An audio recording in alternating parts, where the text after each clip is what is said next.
أكدت صحيفة موندو ديبورتيفو الإسبانية أن البرتغالي كريستيانو رونالدو نجم ريال مدريد قد تلقى خطابا مع ناديه يؤكد فوزه بجائزة الكرة الذهبية للعام 2016 التي تقدمها مجلة فرانس فوتبول.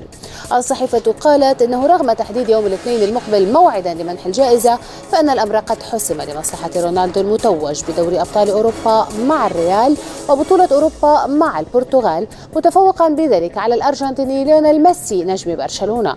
يذكر أن الجائزة عادت إلى نظامها القديم بعد فك الشراكة بين مجلة فرانس فوتبول المانحة لها والفيفا.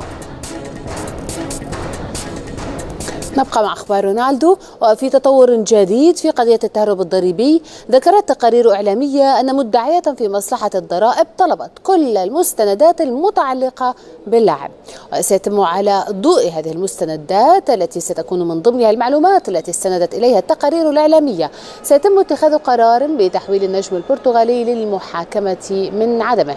ونفى كريستيانو رونالدو عبر بيان أصدرته الشركة القائمة على أعماله أي خطأ في ملفاته الضريبية. وفي الوقت ذاته نشرت صحف إسبانية وألمانية تفاصيل جديدة عن القضية، مشيرة إلى أن وكيل رونالدو جورج مانديش متورط هو الآخر في إخفاء مبالغ مالية في جزر فيرجين البريطانية.